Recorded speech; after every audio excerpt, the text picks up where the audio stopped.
साधना में शक्ति की आवश्यकता है, क्योंकि कहा गया है कि कालिके कृष्ण रूपाय राधा रूप शिवाय च सर्व सिद्धि प्रदाय श्री कृष्णाय वयं नमः। साधना में शक्ति जब तक नहीं हो तब तक आपके परिपूर्ण नहीं कहे जाते हैं। आप अकेले भी कर सकते हैं, खास करके शमशानी क्रिया में आप अकेले ले सकते हैं, या जो है सो जब सात्विक साधना होगा तो सात्विक साधना में आप अकेले कर सकते हैं, क्योंकि पर ब्रह्म स्वरूपांच वेद गर्भ जगन्मयी शरणे त्वाम हम वंदे दुर्गा दुर्गति नाशिनी। सभी देवताओं ने माँ भगवती जगदम्बा पराम्बा का स्तुति किया है, इसीलिए खास करके कामाख्या में जाकर के नील पर्वत पर भगवान विष्णु, ब्रह्मा और शिव इन तीनों ने स्तुति किया। तो तीनों की प्रारूप अलग अलग मिला, अलग अलग क्रिया का कार्यान्वेषण मिला। शिव का संहार करने का, ब्रह्मा का सृष्टि करने का, विष्णु का पालन करने का, ये तीनों हैं, लेकिन किसी के पराधीन नहीं है। जब पराधीन मनुष्य हो जाता है तब कहीं भी जाकर के आदमी के जीवन में अनेकों प्रकार के दुख होते हैं। और खास करके साधकों को से ये अनुरोध है कि वो कभी भी किसी के लिए गलत काम न करें। गलत करेंगे तो आज नहीं तो कल आपको भुगतना पड़ेगा। इसलिए मेरा यही कहना है कि साधना में गुरु की सानिध्य लेकर के, चाहे आप दक्षिणी का साधना करें या जो है सो आपको करना है तो 10 महाविद्या का करिए, या हमारा कहना है कि पर ब्रह्म स्वरूपांच माँ भगवती पराम्बा जगदम्बा का आप साधना करेंगे तो सात्विकी रहता है।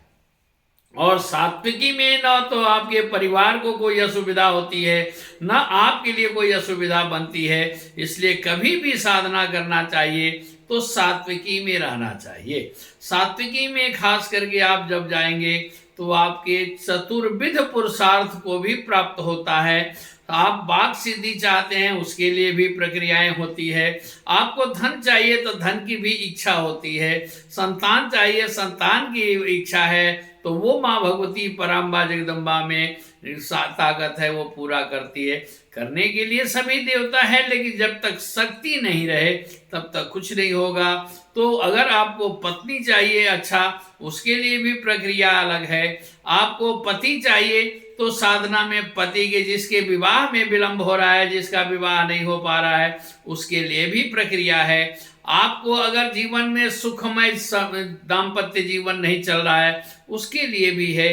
तो आप संपर्क कर सकते हैं, और बिना संपर्क का कहीं कुछ नहीं होता है, क्योंकि कोई भी कार्यक्रम हो जब तक गुरु का सानिध्य नहीं हो तब तक आपका कोई भी कार्य में सफल नहीं होगा। इसलिए साधना करनी चाहिए।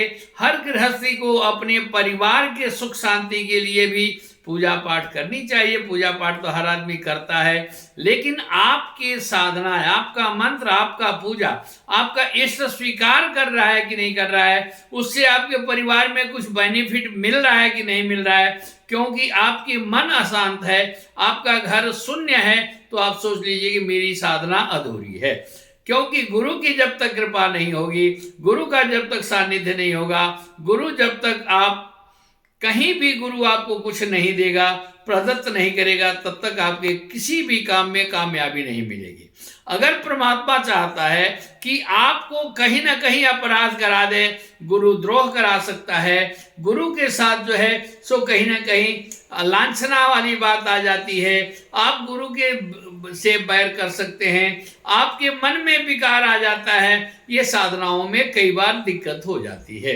इसलिए परमात्मा की कृपा से, गुरु की कृपा से जब तक सार्थकता नहीं होगी, क्योंकि गुरु के गुरुत्व में कमी होगी या गुरुता में कमी होगी, तो आपकी कोई भी प्रक्रिया परिपूर्ण नहीं हो पाता है।